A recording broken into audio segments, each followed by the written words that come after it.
जय हिंद दोस्तों, स्वागत है आपका हमारे यूट्यूब चैनल करंट अफेयर वाला में। और आज है 13 अगस्त। तो आज जो महत्वपूर्ण करंट अफेयर्स है आपके एग्ज़ाम के लिए रिलेटेबल हो सकते हैं, इम्पोर्टेंट हो सकते हैं, उनको देखते हैं। तो आइए चलिए शुरू करते हैं। तो ये बायोपोर्टिफिकेशन टॉपिक है। ये चर्चा में क्यों है कि प्रधानमंत्री नरेंद्र मोदी ने 109 किस्म के जलवायु अनुकूल बीजों का किस्म जारी किया है। ये बायोपोर्टिफिकेशन क्या होता है? बायोपोर्टिफिकेशन ऐसी प्रक्रिया है जिनमें फसलों में उनके पोषक तत्वों को मिलाकर उनको जलवायु के अनुकूल बनाया जाता है, या जहाँ पे पैदावार होगी वहाँ के अनुकूल बनाया जा सकता है। पोर्टिफिकेशन और बायोपोर्टिफिकेशन दो अलग अलग चीज़ें हैं। पोर्टिफिकेशन का मतलब ये है कि प्रोसेसिंग के दौरान इनमें भोजन में पोषक तत्व मिलाना होता है। जैसे संतरे के रस में कैल्शियम मिला दिया, विटामिन डी मिला दिया, चावल या पास्ता में फॉलिक एसिड मिला दिया। वही बायोपोर्टिफिकेशन में ऐसे सीधे फसल ही उगाई जाती है जिसमें पोषक तत्वों की भरमार होती है, उनमें पोषक तत्वों की कमी नहीं होती है। इनमें पहले से ही बहुत ज़्यादा पोषक तत्व होते हैं, इन्हें बाहर से मिलाने की आवश्यकता नहीं होती है, जैसे कि हम भोजन में मिलाते हैं। बायोपोर्टिफिकेशन से जुड़ी क्या बातें हो सकती हैं? बायोपोर्टिफिकेशन से विकासशील देशों की आबादी को ज़रूरी पोषक तत्व मिल पाते हैं। क्योंकि देखिए, ये तो सब जानते हैं कि विकसित और विकासशील देश बहुत, इन दोनों देशों में बहुत अंतर है। चाइना, अमेरिका, भारत, बहुत अंतर है यहाँ की पैदावार में, यहाँ की फसल में, यहाँ की ज़मीन में, उर्वरता में, पर्यावरण में, जलवायु में और ग्लोबल वार्मिंग, हर चीज़ में बहुत फ़र्क है। वैसे विकासशील देश बहुत आगे हैं, तो अ, उसी के लिए विकासशील देशों के लिए कुछ ज़्यादा ही इम्पोर्टेंट ये चीज़ें हो जाती हैं, क्योंकि यहाँ कई सारे विकासशील देश ऐसे हैं जहाँ पे खाने के लिए उनमें पोषक तत्व नहीं है। अफ्रीका कंटिनेंट का आप कोई बहुत बहुत सारे ऐसे देश ले सकते हैं अफ्रीका के, जहाँ पे पोषक तत्व नहीं है। वहाँ बहुत ज़्यादा कुपोषण के शिकायत मिलते हैं वहाँ पे, वो अफ्रीका के बहुत सारे कंट्रीज़ में। तो इसीलिए बायोपोर्टिफिकेशन बहुत इम्पोर्टेंट टॉपिक हो जाता है। यह गरीब ग्रामीण के लिए फ़ायदेमंद है, क्योंकि जिनके पास फोर्टिफाइड खाद्य पदार्थों की पहुँच नहीं हो पाती है, जिनके पास जिनके पास फोर्टिफाइड जिन पोषक तत्वों की मात्रा से भरपूर खाद्य पदार्थ नहीं पहुँच पाते हैं, तो उनके लिए ये बहुत अच्छी चीज़ें होंगी कि उनके पास सीधे फसल ही पहुँच जा रही हैं। जो ये बायोपोर्टिफिकेशन किया गया, सीधे फसल ही पहुँच जा रही है, तो वो सीधे फिर फसल उगेगा, तो उसमें पोषक तत्वों की मात्रा भरपूर रहेगी, उनमें एक्स्ट्रा पोषक तत्व नहीं मिलाने पड़ेंगे। बायोपोर्टिफिकेशन से छिपी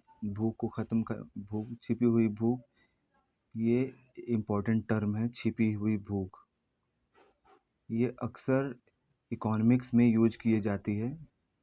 भारत के प्रति या अदर किसी कंटिनेंट, अफ्रीका का कंटिनेंट हो गया, एशिया अफ्रीका ज़्यादा इससे पीड़ित होते हैं, तो ख़त्म करने में मदद मिल सकती है, मिलेगी। बायोपोर्टिफिकेशन कुपोषण को ख़त्म करने के प्रयासों के साथ साथ आगे बढ़ता है। जैसे पहले ही बताया कि जब बायोपोर्टिफिकेशन से पहले ही आपके पौधों में ज़रूरी पोषक तत्वों की मात्रा मिल जाएगी, तो फिर पोषक तत्व उनमें कुपोषण से लड़ने के लिए क्षमता अधिक होगी। जैसे यहाँ आप देख सकते हैं, ये पारंपरिक पद्धति है। ये फिर यहाँ गेहूँ है, उसके बाद फिर इसमें न्यूट्रिशन, फिर प्रोसेसिंग करके फिर इसमें मिलाया गया है, तो यहाँ पे पोषक तत्वों की मात्रा से भरपूर निकला हुआ है। ये है बायोपोर्टिफिकेशन। यहाँ जीन्स, जो सीड्स है उसमें जीन्स परिवर्तन, ये जीन्स है, उनमें जीन्स परिवर्तन करा के फिर पोषक तत्वों से भरपूर बीजों का पैदावार किया जाता है। ये है biofortification. Breed plant and select those with high nutrition level. चलते हैं आगे। वही जो पहले बताएं, बायोपोर्टिफिकेशन एक ऐसी प्रक्रिया है जिसमें खाद्य फसलों के पोषक तत्वों को बढ़ाया जाता है। खाद्य फसलों के पोषक तत्वों को बढ़ाया जाता है। इनमें पारंपरिक पौध प्रजनन कृषि पद्धति और आधुनिक जैव प्रौद्योगिकी का इस्तेमाल किया जाता है। बायोफोर्टिफिकेशन के जरिए फसलों में जरूरी विटामिन और खनिज जैसे सूक्ष्म पोषक तत्वों की मात्रा बढ़ाई जाती है। देखिए, फसलों में जरूरी विटामिन और खनिज जैसे सूक्ष्म पोषक तत्वों की मात्रा बढ़ाई जाती है। इससे फसलों में पोषण की गुणवत्ता में सुधार होता है और मानव आबादी को ज़्यादा पोषण तत्व मिल पाते हैं। बायोफोर्टिफिकेशन का मेन पर्पज़ यही है, मानव आबादी को ज़्यादा पोषण देना, उनको कुपोषण से बचाना। इन फसलों को भारतीय कृषि अनुसंधान आईसीएआर द्वारा विकसित किया गया है। भारतीय कृषि अनुसंधान आईसीएआर द्वारा विकसित किया गया है।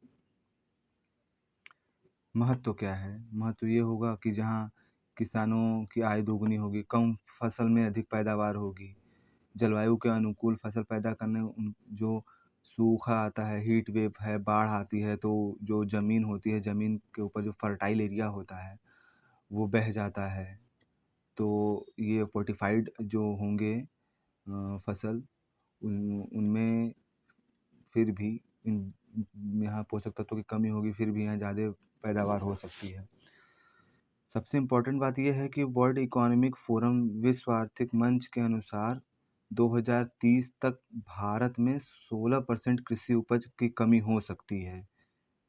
16% की किसी, वैसे ही देख रहे हैं भारत में बहुत ज़्यादा कृषि उपज अब धीरे धीरे घटती ही जा रही है। 2030 तक 16% की कमी हो सकती है। 16% मतलब बहुत बड़ी बात हो गई। उसी से बचना, तो भारत को इससे भी, इतने से कुछ नहीं होगा, भारत को और ज़्यादा प्रयास करने पड़ेंगे ताकि जो आए दिन किसानों के सुसाइड अटेम्प्ट्स हो रहे हैं, उनकी फसल बर्बाद हो जा रही है, उनसे बचना, भूखमरी से बचाना, तो ये सब इम्पोर्टेंट है।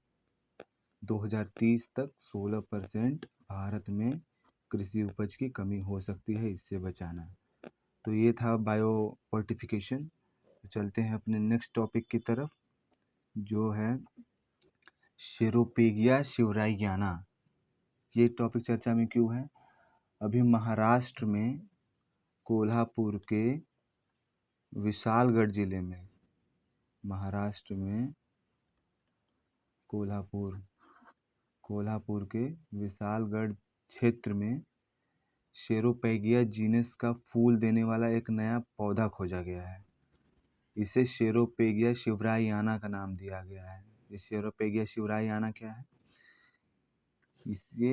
इसलिए यह नाम दिया गया है, यह नाम छत्रपति शिवाजी महाराज के नाम पे दिया गया है, शेरोपेगिया शिवरायाना, क्योंकि ये महाराष्ट्र के कोल्हापुर विशालगढ़ क्षेत्र में पाया जाता है। ये नॉर्मली विशालगढ़ का क्षेत्र पहाड़ी एरिया है महाराष्ट्र का, और उन्हीं के नाम पे दिया गया है। ये छत्रपति शिवाजी महाराज के नाम पे दिया गया, शेरोपेगिया शिवरायाना ये नाम दिया गया है।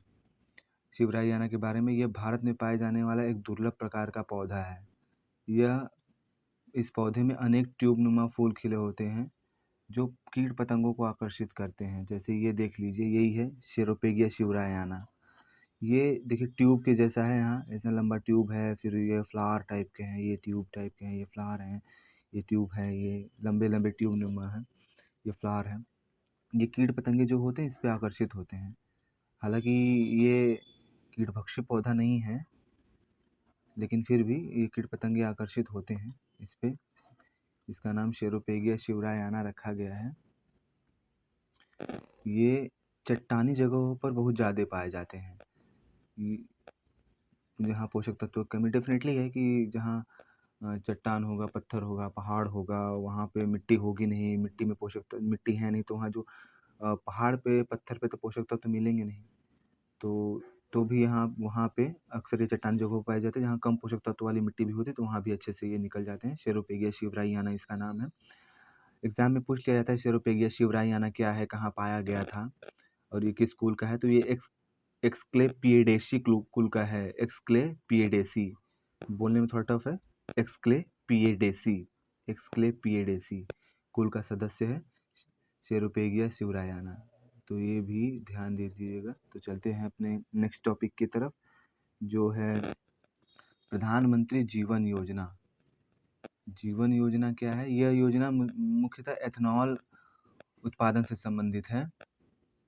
जीवन का मतलब लाइफ से मत समझिएगा आप लोग, ये एथेनॉल उत्पादन से संबंधित है। ये प्रधानमंत्री ने जीवन योजना में संशोधन को मंजूरी दी है। संशोधन को मंजूरी दी है। संशोधन इसका मतलब ये पहले का होगा।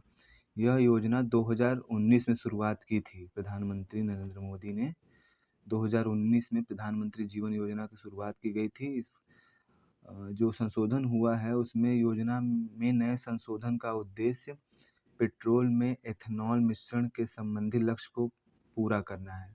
और लक्ष्य क्या है? 20% का। इस समय क्या चल रहा है? इस समय चल रहा है 15% का। 15% पेट्रोल में एथेनॉल मिश्रण हो रहा है। लक्ष्य क्या है केंद्र सरकार का? कि 20% एथेनॉल मिश्रण करके जो जैव ईंधन है उससे छुटकारा पाने का प्रयास किया जाए। और इस योजना की शुरुआत, इसका उद्देश्य क्या था? अधिशेष बायोमास और कृषि अपशिष्ट से दूसरी पीढ़ी 2G ethanol 2G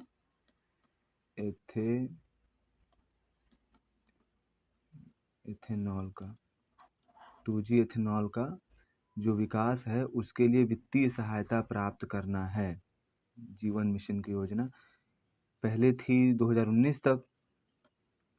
main purpose ये है कि जो पेट्रोल, जैसे हम लोग गल्फ कंट्रीज़ के ऊपर डिपेंड रहते हैं, हम कच्चा तेल के लिए डिपेंड रहते हैं, पेट्रोल डीजल है वहाँ से आयात करते हैं, फिर यहाँ रिफाइनरी करते हैं उसको, फिर जब हम अपने यूज का हम लोग 85%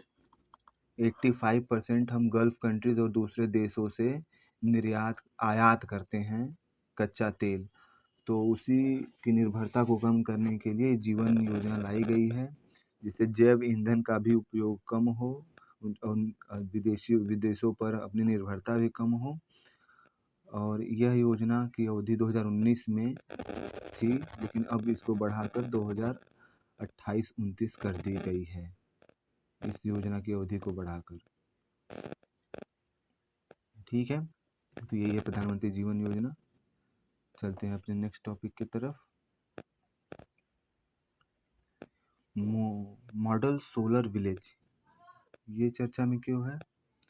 मॉडल सोलर विलेज, ये इसका लक्ष्य क्या है? प्रत्येक जिले में एक सोलर मॉडल विलेज बनाना है। एक जिले में एक सोलर मॉडल गांव एक हो, उसको सोलराइज्ड करना। ग्रामीण समुदायों यह ग्रामीण समुदायों को उसकी ऊर्जा की जरूरत पूरा करने के लिए आत्मनिर्भर बनाएगा। डेफिनेटली वो निर्भर बनाएगा। यह योजना प्रधानमंत्री सूर्य घर मुफ्त बिजली योजना के घटक के रूप में लागू होगा। यह मॉडल सोलर जो है यह एक घटक है प्रधानमंत्री सूर्य घर मुफ्त बिजली योजना का। यह योजना का लाभ उसी गांव को मिलेगा जिसकी आबादी 5,000 या उससे अधिक हो। अगर उससे कम आबादी की है तो उस गांव को मॉडल सोलर विलेज के रूप में नहीं बदला जाएगा। इसका लाभ पाने के लिए गांव की आबादी 5,000 या उससे अधिक होनी चाहिए। तब वित्तीय सहायता कौन? केंद्र से 1 करोड़ का अनुदान मिलेगा। केंद्र से 1 करोड़ का अनुदान मिलेगा प्रत्येक मॉडल सोलर विलेज को बनाने के लिए। इसका कार्यान्वयन संबंधित राज्य की राज्य अक्षर ऊर्जा विकास एजेंसी द्वारा होगा, या संबंधित केंद्र, अगर केंद्र शासित प्रदेश है तो वहाँ केंद्र द्वारा इसका कार्यान्वयन किया जाएगा। चलते हैं अपने नेक्स्ट टॉपिक की तरफ। अच्छा, इसमें देख लेते हैं कि प्रधानमंत्री सूर्य घर मुफ्त बिजली योजना क्या है। इसका उद्देश्य रूफटॉप सोलर स्थापित करना। यह 2024 में शुरू की गई है, ठीक है, याद कर लीजिएगा। प्रधानमंत्री सूर्य घर मुफ्त बिजली योजना, इसका उद्देश्य क्या है कि प्रत्येक घर के ऊपर रूफ टॉप जो होता है, छत होता है, छत के ऊपर पूरा सोलर पैनल बिछाना। लेकिन उसके लिए उन्हीं को इसका लाभ उन्हीं को मिलेगा जिनके घर के कागजात हों, पर्सनल हो, किसी और की छत पे नहीं लगेगा। और छत आपका पक्का होना चाहिए। और होगा 1 करोड़ घरों में प्रत्येक माह 300 यूनिट तक निःशुल्क बिजली की आपूर्ति करेगा। ये सोलर जो मुफ्त बिजली घर योजना है सोलर के द्वारा 1 करोड़ 1 करोड़ घरों में 300 यूनिट तक निःशुल्क बिजली की आपूर्ति करेगा। और 2 सब्सिडी का भी प्रावधान है सरकार की तरफ से इस योजना में। 2 किलोवाट तक क्षमता का अगर सौर संयंत्र लग रहा है तो लागत का 60% गवर्नमेंट की तरफ से है। गवर्नमेंट की तरफ से सब्सिडी दी जाएगी। जैसे अगर आपका 1 लाख खर्चा हो रहा है, 1 लाख खर्चा हो रहा है तो उसमें से आपको सिर्फ 40,000 इन्वेस्ट करना है। 60,000 आपको गवर्नमेंट सब्सिडी देगी।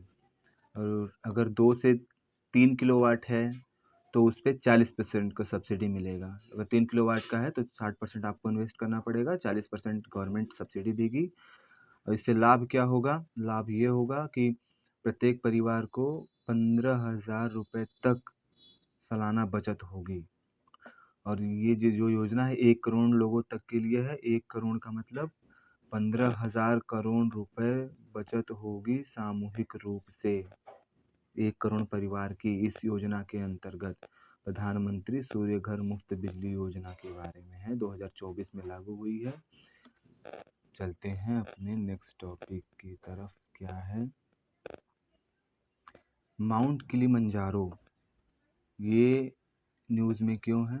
न्यूज़ में ये इसलिए है कि भारत के रक्षा मंत्रालय के तत्वाधान में एक अभियान ने अफ्रीका की सबसे ऊंची चोटी किलिमंजारो के उहुरु शिखर पर राष्ट्रीय ध्वज फहराया है। किलिमंजारो देख लेते हैं किलिमंजारो के बारे में। यह अफ्रीका की सबसे ऊंची चोटी तंजानिया में स्थित है। इसकी हाइट लगभग 5,685 अप्रॉक्स है। पूरी तरीके से श्योर नहीं हूँ लेकिन इतना ही है, देख लीजिएगा आप लोग। 5,685 मीटर है अफ्रीका की सबसे ऊंची चोटी, उहुरु शिखर है। यह यहाँ पर एक स्ट्रेटो वोल्केनो भी है। स्ट्रेटो वोल्केनो ये इसका निर्माण लावा से, जैसे ज्वालामुखी निकला, ये गीले पदार्थ की तरह यहाँ कुछ जमा हो जाता है, उसी के ज़रिए इसका निर्माण हुआ है। यह यूनेस्को के विश्व धरोहर स्थल किलिमंजारो राष्ट्रीय उद्यान का हिस्सा है। ये यूनेस्को का भी हिस्सा है। देख लेते हैं किलिमंजारो कहाँ पे है। ये है किलिमंजारो, ये तंजानिया में है। ये है किलिमंजारो। यहीं पे भारत ने राष्ट्रीय ध्वज फहराया है रक्षा मंत्रालय के तत्वावधान में। तंजानिया के बॉर्डरिंग कंट्रीज देख लीजिएगा आप लोग। ये है केनिया, यहाँ बुरुंडी, रवांडा, युगांडा। ये इम्पोर्टेंट चीज़ है लेक विक्टोरिया। ये पूरे वर्ल्ड का दूसरा सबसे बड़ा फ्रेश वाटर लेक है। दूसरा मीठे पानी की झील दूसरी सबसे बड़ी है ये बॉर्डरिंग देख लीजिएगा। युगांडा है, केनिया है, तंजानिया है, बॉर्डरिंग कंट्रीज हैं इसके। इसको देख लीजिएगा कहाँ से निकलती है, कहाँ जाती है लेक विक्टोरिया। ये अफ्रीका की महान झीलों में इसका नाम लिया जाता है। अभी बीपीएससी का एग्ज़ाम हुआ था, उसमें पूछा गया था लेक विक्टोरिया। ये भी बीपीएससी का एग्ज़ाम हुआ था 2023 का। लेक विक्टोरिया के बारे में पूछा गया था। उसमें क्वेश्चन था कि लेक विक्टोरिया तीसरा सबसे बड़ा मीठा पानी की झील है, तो वो गलत हो गया था। ये दूसरा सबसे मीठे पानी की झील है। और एक और स्टेटमेंट था कि ये अफ्रीका के महान झीलों में से इसका नाम लिया जाता है, तो ये सही है। तो ये इम्पोर्टेंट है। चलते हैं अपने नेक्स्ट टॉपिक की तरफ। नेक्स्ट टॉपिक क्या है हमारा? नील कुरुंजी। नील कुरुंजी क्या है? नील कुरुंजी टॉपिक चर्चा में इसलिए है कि IUCN ने नील कुरुंजी को संकटग्रस्त प्रजातियों की लाल सूची में शामिल किया गया है। इसे वल्नरेबल श्रेणी में शामिल किया गया है। लाल IUCN की रेड लिस्ट डाटा तो आप जानते ही होंगे। रेड लिस्ट डाटा क्या होता है? रेड लिस्ट वो होता है जैसे कोई स्पीसीज है खतरे में है, तो उसको इंडिकेट करने के लिए ये रेड बुक में डालते हैं। तो इसको डाला गया है, ये वल्नरेबल श्रेणी में इसमें डाला गया है। इसका वैज्ञानिक नाम है स्ट्रोबिलिन्थस कुंतियाना। याद कर लीजिएगा, इंपॉर्टेंट है स्ट्रोबिलिन्थस कुंतियाना। यह एक झाड़ी है। इस पे हर 12 साल में सिर्फ एक बार फूल खिलता है। इसके एक इम्पॉर्टेंट फीचर्स है, हर 12 साल में सिर्फ एक बार इस पे फूल खिलेगा। इसकी खास बात यह भी है कि अपने पूरे जीवन काल में सिर्फ एक बार प्रजनन करता है। पूरे जीवन काल में एक बार प्रजनन करेगा सिर्फ, और 12 साल में सिर्फ इस झाड़ी पर एक बार मात्र एक बार सिर्फ फ्लावर निकलेगा, और एक बार 12 साल में एक बार फ्लावर निकलेगा, और पूरे जीवन काल में एक बार सिर्फ ये प्रजनन करेगा, नीलकुरुंजी। इसलिए ये इम्पोर्टेंट है, क्योंकि फ्लावर निकल नहीं रहे हैं, तो आई थिंक फ्लावर निकलेंगे नहीं, तो ये जो बीज है अगर फ्लावर में ही होते होंगे तो वो आएंगे नहीं ज़मीन पे। तो जब 12 साल में निकल ही नहीं रहे हैं, प्रजनन भी सिर्फ एक ही बार हो रहा है, तो पैदावार इनके पैदा होना बहुत ज़्यादा तो होगा नहीं। यह कहाँ पाई जाती है? नीलगिरी के पहाड़ियों में, पहाड़ी घाट के शोला घास के मैदान में, पलानी पहाड़ियाँ, मन्नार की एर्वकुलम पहाड़ियाँ, पूर्वी घाट में सेवरॉय की पहाड़ियों में पाए जाते हैं। मतलब पूर्वी घाट, पश्चिमी घाट, मतलब ये दक्षिण भारत में ही, पश्चिमी घाट, पूर्वी घाट में ही पाई जाती हैं। नीलगिरी की पहाड़ियों में शोला घास, पलानी, एर्वकुलम पहाड़ी, सेवरॉय पहाड़ियाँ यही पाई जाती हैं। देख लेते हैं कि क्या है ये देखिए नीलकुरिंजी है, यही है नीलकुरिंजी, जिसको वल्नरेबल में IUCN ने रखा है, वल्नरेबल वल्नरेबल श्रेणी में रखा है। 12 साल में एक बार फ्लावर निकलेगा। ये फ्लावर सिर्फ सोचिए 12 साल में एक बार निकला है, 12 साल में, और प्रजनन भी एक ही बार होता है। चलिए अपने नेक्स्ट टॉपिक की तरफ। अच्छा, खतरा क्या है इसका, क्यों नहीं, क्या हो रहा है? एक तो पैदावार भी उतनी ज़्यादा पैदा भी नहीं होते सब। तो आपको पता है पहाड़ी इलाकों में चाय जो चाय और नरम लकड़ी के बागान हैं, वो बहुत ज़्यादा विस्तृत हो रहे हैं। तो ये खुद पूर्वी घाट और पश्चिमी घाट में है, वहाँ भी पहाड़ी एरिया है। ये चाय जितनी भी होती होंगी वो भी पहाड़ी एरिया में होती हैं। तो और शहरों का विस्तार भी हो रहा है धीरे धीरे, तो इसीलिए इनका पर्यावास सीमित कर रहा है। और इसके अलावा यूकेलिप्टस, ये विदेशी प्रजातियाँ होती हैं, ये विदेशी प्रजातियाँ हैं, ये नीलकुरिंजी को नुकसान पहुंचा रही हैं। यूकेलिप्टस विदेशी प्रजाति है, भारतीय नहीं है। ये बहुत बहुत जल्दी विकसित होते हैं ये यूकेलिप्टस। चलते हैं अपने नेक्स्ट टॉपिक की तरफ। हमारा नेक्स्ट टॉपिक क्या है? उदारा एक्सरसाइज। उदारा एक्सरसाइज क्या है? उदारा एक्सरसाइज भारत और मलेशिया के बीच आयोजित होगा। 5 से 9 अगस्त के बीच में चल रहा है ये। 5 से चल चुका, मतलब मलेशिया और भारत के बीच में ये संयुक्त सैन्य अभ्यास है, संयुक्त हवाई सैन्य अभ्यास है। मतलब उदारा एक्सरसाइज 2024 में ही है। ये वायुसेना द्वारा, ये है फोटो जो मलेशिया गई हुई है हमारी भारतीय सेना इस एक्सरसाइज के लिए, उदारा एक्सरसाइज के लिए। तो इससे सैन्य संबंध भी अच्छे होंगे। एक तो हमारी थोड़ी दूरी पे ये नेबरिंग कंट्रीज भी है, चाइना इसमें, ये भारत है, चाइना इन्फ्लुएंस बढ़ाता ही जा रहा है। श्रीलंका है या बांग्लादेश है या खुद चाइना है, ये इन्फ्लुएंस बढ़ाता जा रहा है। तो हमारे जो बॉर्डरिंग कंट्रीज़ हैं, हमारे जो नेबर्स हैं, उनसे हमें इस तरीके से ताल्लुकात बढ़ाने पड़ेंगे जिससे हमारा ये सिक्योर बॉर्डर एरिया सिक्योर रहे। एक्सरसाइज तो तो ये आज का ख़त्म होता है करंट अफेयर सेशन। अगर आपको इनमें बेनिफिशियल लगा हो, अगर आपके एग्ज़ाम के लिए बेनिफिशियल लगा हो, तो प्लीज़ सब्सक्राइब कर दीजिए और अपने दोस्तों को शेयर भी कर दीजिएगा। तो फिर मिलते हैं कल। धन्यवाद।